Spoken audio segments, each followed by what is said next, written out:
అందరికీ నమస్కారం. ఈరోజు మనం ఒక చాలా ఆసక్తికరమైన, మనలో చాలామందికి రోజూ ఎదురయ్యే ఒక చిన్న కన్ఫ్యూషన్ గురించి మాట్లాడుకుందాం.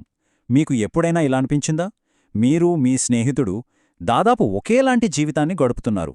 ఇద్దరూ ఒకే ఆఫీస్లో పనిచేస్తారు, ఒకే రకమైన ఫుడ్ తింటారు, ఇద్దరికీ దాదాపు ఒకే పని గంటలు నిద్రపోతారు. కానీ కొన్ని నెలలు గడిచేసరికి మీ స్నేహితుడు ఫిట్గా, చురుగ్గా ఉంటారు, కానీ మీకు మాత్రం పొట్ట దగ్గర కొవ్వు పేరుకుపోతూ ఉంటుంది. ఎందుకిలా జరుగుతోంది? నేనేమైనా తప్పు చేస్తున్నానా అని చాలాసార్లు మనకు మనమే ప్రశ్న వేసుకుంటాం. ఈరోజు ఈ విశ్లేషణలో ఈ వింత వెనుక దాగి ఉన్న అసలు సైన్సేంటో, మన కంటికి కనిపించని ఆ కారణమేంటో లోతుగా అర్థం చేసుకోబోతున్నాం. ఇది కేవలం బరువు తగ్గడం గురించే కాదు, మన శక్తి, మన మూడ్, మన మానసిక ప్రశాంతత, ఇంకా మన మొత్తం ఆరోగ్యం గురించి. సరే, ఇప్పుడు ఈ 6 గంటల విరోధాభాసం అంటే ద 6 అవర్ పారాడాక్స్ అంటే ఏంటో వివరంగా చూద్దాం. మనలో చాలామంది, ముఖ్యంగా ఈ బిజీ లైఫ్లో రోజుకి 6 గంటల నిద్రపోతే చాలు, అదే గొప్ప అనుకుంటూ ఉంటాం. కానీ ఆ 6 గంటలో అందరి విషయంలోనూ ఒకేలా ఎందుకు పనిచేయవు? కొంతమందికది సరిపోతుంది, కానీ మరికొంతమందికి అదే 6 గంటల నిద్ర వారి ఆరోగ్యాన్ని దెబ్బతీస్తుంది. ఈ తేడా ఎందుకొస్తుంది?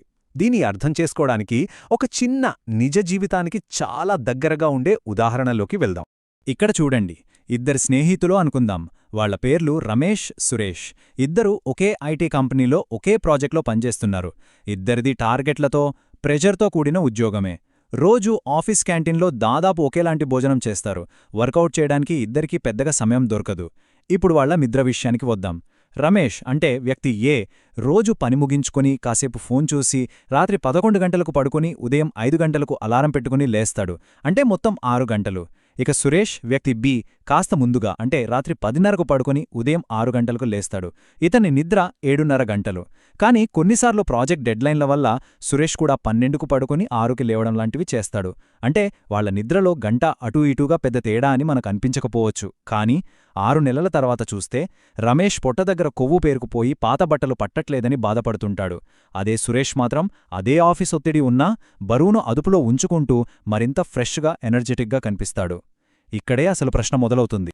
ఇద్దరూ ఒకేలా కష్టపడుతున్నారు, ఒకేలాంటి ఫుడ్ తింటున్నారు. మరి ఫలితాలెందుకు ఇంత తేడాగా ఉన్నాయి? చాలామంది ఏమనుకుంటారంటే, రమేష్కి సంకల్పబలం తక్కువ, లేదా అతను మనకు తెలియకుండా రాత్రిపూట స్వీట్లు, స్నాక్స్ ఏమైనా తింటున్నాడేమో అని అనుకుంటారు. కాని అసలు సమాధానం అది కాదు. అసలు సమాధానం మన కంటికి కనిపించకుండా మన శరీరం లోపల జరిగే ఒక హార్మోన్ల ఆటలో దాగి ఉంది. ఇది మన నియంత్రణకు అందనిదిగా అనిపించినా దాన్ని ఒకసారి మనం అర్థం చేసుకుంటే మనమే దాని మనకు అనుకూలంగా మార్చుకోవచ్చు. ఇప్పుడు ఈ విరోధాభాసం వెనుక ఉన్న అసలు కారణమేంటో తెలుసుకుందాం. అసలు దోషి క్యాలరీలు కాదు, మనం చేసే వ్యాయామం లేకపోవడం అంతకన్నా కాదు. ఇది మన శరీరంలో నిశ్శబ్దంగా పనిచేసే కొన్ని రసాయనాలు, అంటే హార్మోన్లాట.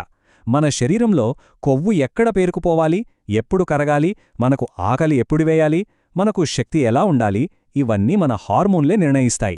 ఈ వాక్యం చాలా శక్తివంతమైనది. ఒక్కసారి లోతుగా ఆలోచిద్దాం. మనం అద్దంలో మన పొట్టను చూసుకుని అయ్యో ఎంత లావుగా ఉంది అని బాధపడతాం. కాని శరీరం దృష్టిలో అది కేవలం కొవ్వు కాదు, అది ఒక నిర్ణయం, ఒక ప్రత్యేకమైన హార్మోన్.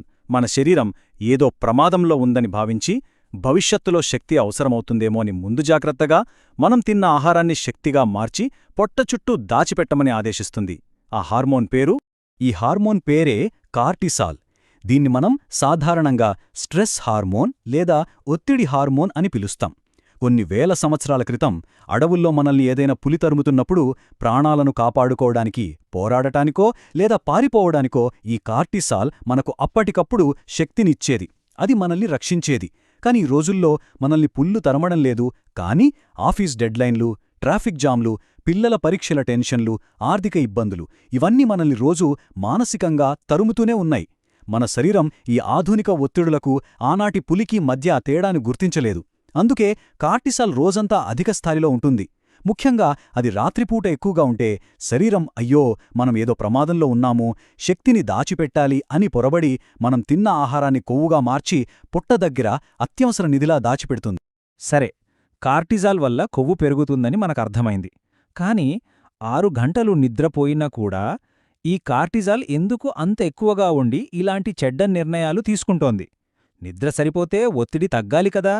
ఇక్కడే మనం అసలు రహస్యాన్ని ఛేదించబోతున్నాం. సమస్య నిద్ర వ్యవధిలో లేదు, నిద్ర సమయంలో ఉంది. మన ప్రతి ఒక్కరి శరీరంలో ఒక అంతర్గత గడియారం ఉంది. దానిని శాస్త్రీయంగా సిర్కాడియన్ రిథమ్ అంటారు. ఇది మన శరీరానికి ఒక ఆపరేటింగ్ సిస్టమ్ లాంటిది. ఈ గడియారం సూర్యోదయం, సూర్యాస్తమయాలకు అనుగుణంగా పనిచేస్తుంది. దానికొక స్వంత టైంటేబుల్ ఉంటుంది. దాని మనం మార్చలేం. ఏ సమయంలో ఏ హార్మోన్ విడుదలవ్వాలి, ఎప్పుడు శరీరం తనను తాను రిపేర్ చేసుకోవాలి, ఎప్పుడు శక్తిని ఖర్చు చేయాలి, ఎప్పుడు ఆకలివేయాలి, ఇవన్నీ ఈ గడియారమే నిర్ణయిస్తుంది. మనం ఈ టైంటేబుల్ను గౌరవించకుండా మన ఇష్టానికి నడుచుకున్నప్పుడు సమస్యలు మొదలవుతాయి. ఈ స్లైడ్ చాలా ఆసక్తికరంగా ఉంటుంది, జాగ్రత్తగా చూడండి. ఇద్దరు వ్యక్తులు 6 గంటలే నిద్రపోయారు. ఒకరు అర్ధరాత్రి 12 గంటలకు పడుకుని ఉదయం 6 వరకు నిద్రపోయారు. మరొకరు రాత్రి 10 గంటలకు పడుకుని ఉదయం 4 వరకు నిద్రపోయారు. ఇద్దరి నిద్ర సమయం ఒకటే, క్వాంటిటీ ఒకటే, కానీ వాళ్ల శరీరాలపై దాని ప్రభావం అంటే క్వాలిటీ పూర్తిగా భిన్నంగా ఉంటుంది. ఎందుకంటే మన శరీరం కొవ్వును కరిగించడానికి, పాడైన కణాలను రిపేర్ చేసుకోవడానికి, గ్రోత్ హార్మోన్ను విడుదల చేయడానికి అత్యంత కీలకమైన ఒక మ్యాజికల్ సమయముంది. అదే రాత్రి 10 గంటల నుండి 2 గంటల మధ్య సమయం. ఎవరైతే 12 గంటలకు పడుకుంటారో వాళ్ళు ఈ గోల్డెన్ విండోను పూర్తిగా కోల్పోతారు. వాళ్ల శరీరం రిపేర్ మోడ్లోకి వెళ్లే అవకాశమే ఉండదు. అదే 10 గంటలకు పడుకున్న వ్యక్తి 6 గంటలే నిద్రపోయినా ఆ కీలకమైన సమయాన్ని పూర్తిగా ఉపయోగించుకుంటాడు. అందుకే ఇద్దరూ ఒకే గంటలో నిద్రపోయినా వాళ్ళ శరీరాలు భిన్నంగా స్పందిస్తాయి. ఒకరి శరీరం కొవ్వును నిల్వ చేస్తుంటే మరొకరి శరీరం కొవ్వును కరిగిస్తూ రిపేర్ చేసుకుంటుంది. ఇక్కడే మనందరం చేసే మరో పెద్ద తప్పు బయటపడుతుంది. మనలో చాలామంది వారం రోజులు ఒకలా, వారాంతాల్లో మరోలా ఉంటాం. సోమవారం నుండి శుక్రవారం వరకు ఒక టైంకి పడుకుని లేస్తాం, కాని శని ఆదివారాలు రాగానే మన నిద్ర సమయాలను పూర్తిగా మార్చేస్తాం. అర్ధరాత్రి వరకు సినిమాలు, పార్టీలు అనే ఆలస్యంగా పడుకుని మరుసటి రోజు మధ్యాహ్నం వరకు నిద్రపోతాం. ఈ అస్థిరత మన శరీర గడియారాన్ని పూర్తిగా పాడుచేస్తుంది. దీనినే సైంటిస్టులు సోషల్ జెట్లాగ్ అంటారు. అంటే మనం ఏ దేశానికి విమానంలో ప్రయాణించకుండానే మన శరీరం ప్రతి వారం జెట్లాగ్ను అనుభవిస్తుంది. ఈ స్లైడ్ మనలో చాలామంది జీవితాన్ని అద్దం పడుతుంది కదూ. సోమవారం నుండి శుక్రవారం వరకు ఆఫీసుందని, పిల్లల స్కూలుందని చాలా క్రమశిక్షణతో 11 గంటలకల్లా పడుకుని 6 గంటలకు లేస్తాం. కాని శనివారం రాగానే హమ్మయ్యా రేపు సెలవే కదా అనే మనసు స్వేచ్ఛగా ఫీలవుతుంది. ఓటీటీలో కొత్త సినిమా చూస్తూ, స్నాక్స్ తింటూ అర్ధరాత్రి 1-2 గంటల వరకు మేల్కునుంటాం.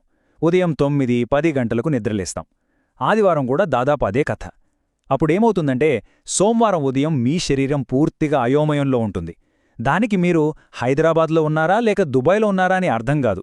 ఈ కన్ఫ్యూజన్లో అది తీవ్రమైన ఒత్తిడికి గురై కార్టిసాల్ను విపరీతంగా విడుదల చేస్తుంది. అందుకే సోమవారం ఉదయం మనకు చాలా నీరసంగా, చిరాకుగా ఉంటుంది. ఆ ఒక్కరోజు ప్రభావం ఆ వారం మొత్తం మన ఆరోగ్యంపై, మన మూడుపై, మన పనిపై పడుతుంది. సరే, ఇప్పటివరకు నిద్ర సమయం తప్పడం వల్ల, సోషల్ జెట్లాగ్ వల్ల కార్టిసాల్ పెరిగి హార్మోన్లు అసమతుల్యంగా మారతాయని చూశాం. ఇప్పుడు ఈ హార్మోన్ల అసమతుల్యత మన రోజువారీ ఆహారపు అలవాట్లను, ముఖ్యంగా మన కోరికలను ఎలా నేరుగా ప్రభావితం చేస్తుందో చూద్దాం. మనం తినే తిండిని మనమే ఎంచుకుంటున్నామని అనుకుంటాం, కాని చాలాసార్లు అది నిజం కాదు. మనం రాత్రిపూట ఫ్రిడ్జ్ తెరిచి తినే ఐస్ క్రీంని లేదా డబ్బాలోంచి తీసి తినే చిప్స్ని మన నాలుక కోరుకుంటుందని అనుకుంటాం. కాని అది కేవలం నాలుక కోరిక కాదు, అది మన మెదడులో పేరుకుపోయిన ఒత్తిడి యొక్క జీవ సంబంధమైన ప్రతిస్పందన. ఆఫీస్లో బాస్తో జరిగిన గొడవ లేదా ఇంట్లో జరిగిన చిన్న వాదన, ఆ ఒత్తిడి మనల్ని నియంత్రించి తక్షణమే ఆనందాన్నిచ్చే అధిక క్యాలరీలున్న ఆహారం వైపు నడిపిస్తుంది. ఇది మన సంకల్పశక్తి లోపం కాదు, ఇది మన శరీరంలోని కెమిస్ట్రీ. మన మెదడు ఒత్తిడిలో ఉన్నప్పుడు దానికి త్వరగా శక్తి కావాలి, అందుకే అది చక్కెరను, కొవ్వును కోరుకుంటుంది. ఈ అర్ధరాత్రి కోరికలు ఎలా ఒకదాని తర్వాత ఒకటి మొదలవుతాయో దశలవారీగా చూద్దాం. రాత్రి 9 గంటలకు మీరు రిలాక్స్డ్ అవుతున్నప్పుడు బాస్ నుండి అర్జెంట్ అని ఒక ఈమెయిల్ వస్తుంది. వెంటనే మీ మనసు పాడవుతుంది. ఆ ఒత్తిడిని, చిరాకును మర్చిపోవడానికి రాత్రి 11 గంటలకు ఫోన్ పట్టుకుని రీల్స్ చూడటం మొదలుపెడతాం. కానీ ఆ ఫోన్ నుంచి వచ్చే నీలికాంతి, ఆ వేగంగా కదిలే కంటెంట్ మన మెదడును నిద్రపోనివ్వకుండా మరింత ఉత్తేజపరుస్తుంది. అప్పుడు కార్టిజాల్ ఇంకా పెరుగుతుంది. సరిగ్గా అర్ధరాత్రి 12:30-12:45 మధ్య మీ మెదడుకు ఒత్తిడిని తట్టుకోవడానికి తక్షణ శక్తి కావాలి. అందుకే ఉన్నట్టుండి ఫ్రిడ్జ్లో ఉన్న స్వీట్స్ లేదా డబ్బాలో ఉన్న చిప్స్ గుర్తొస్తాయి. ఆ సమయంలో దాన్ని నియంత్రించడం దాదాపు అసాధ్యం, ఎందుకంటే అది మీ నియంత్రణలో లేదు. తిన్న తర్వాత మరుసటి రోజు ఉదయం అపరాధభావంతో కడుపు ఉబ్బరంతో బాధపడతాం. కానీ ఇక్కడ మనం అర్థం చేసుకోవాల్సింది ఏంటంటే ఇది మన తప్పు కాదు, ఇది ఒక చైన్ రియాక్షన్. ఈ విషయం మనం ఎప్పుడూ గుర్తుంచుకోవాలి. ఆ చిప్స్ ప్యాకెట్ మీదకు మన చెయ్యి వెళ్ళినప్పుడు ఆ నిర్ణయం మనం స్పృహతో ఆలోచించి తీసుకున్నది కాదు. మీ శరీరంలోని హార్మోన్లు, ముఖ్యంగా కార్టిసాల్, గ్రెలిన్ ఆకలి హార్మోన్, లెప్టిన్ సంతృప్తి హార్మోన్ మధ్య జరిగిన ఒక రసాయనిక యుద్ధంలో మన సంకల్పశక్తి ఓడిపోయింది. కాబట్టి అసలైన పరిష్కారం ఆ కోరికలను బలవంతంగా అణచివేయడం కాదు, ఆ కోరికలు పుట్టడానికి కారణమైన హార్మోన్ల అసమతుల్యతను సరిచేయడం. సరే, ఇప్పటివరకు సమస్య గురించి, దాని వెనుక ఉన్న సైన్స్ గురించి చాలా వివరంగా మాట్లాడుకున్నాం. అంతా బావుంది. కానీ ఇప్పుడు ఏం చెయ్యాలి అనే ప్రశ్న వస్తుంది గదా. ఇప్పుడు పరిష్కారం వైపు వద్దాం. ఈ కాన్సెప్ట్ అంతా నిజమో కాదో మీరే స్వయంగా తెలుసుకోవడానికి మీ ఇంట్లోనే చేసుకోగల ఒక సులభమైన కానీ చాలా శక్తివంతమైన 7 రోజుల ప్రయోగం గురించి చూద్దాం. ఈ ప్రయోగం మొదలుపెట్టే ముందు ఒక ముఖ్యమైన విషయం మనం గుర్తుపెట్టుకోవాలి. దీని లక్ష్యం అద్భుతంగా 3-4 కిలోలు తగ్గించడం కాదు. కేవలం 7 రోజుల్లో మన శరీరం యొక్క దిశను, అంటే కొవ్వును పేరుకుపోయే దిశ నుండి శక్తినిచ్చే దిశవైపు మార్చడం. ఈ 7 రోజుల్లో మీ శక్తిస్థానిలలో, మీ రాత్రిపూట కోరికలలో వచ్చే మార్పును గమనించడమే ఇక్కడ అసలైన విజయం. ఆ మార్పొక్కసారి మొదలైతే బరువు తగ్గడమనేది దానంతటదే జరుగుతుంది. ఈ ప్రయోగం చాలా సులభం. కేవలం 3 సింపుల్ రూల్స్. మొదటిది, రాబోయే 7 రోజులు ఆదివారంతో సహా ప్రతిరోజూ ఒకే సమయానికి నిద్రలేవాలి. మీరు ఉదయం 6:30కి లేవాలని నిర్ణయించుకుంటే శనివారం, ఆదివారం కూడా అదే సమయానికి అలారం పెట్టుకుని లేవాలి. రెండవది, మీ ఆహారంలో ఎలాంటి మార్పులు చేయకూడదు. మీరు రోజూ ఎలా తింటారో అలాగే తినండి. ఇది చాలా ముఖ్యం, ఎందుకంటే మీలో వచ్చే మార్పు నిద్ర వల్లే వస్తోందా లేదా అని మనకు స్పష్టంగా తెలియాలి కాబట్టి. మూడవది, ప్రతి రాత్రి పడుకోవడానికి 30 నిమిషాల ముందు ఒక ప్రత్యేకమైన పద్ధతిని పాటించాలి. దాన్ని మనం కార్టిసాల్ కూల్ డౌన్ అంటాం. ఈ 7 రోజులు ఒక చిన్న నోట్బుక్లో 3 విషయాలను రాసుకోండి.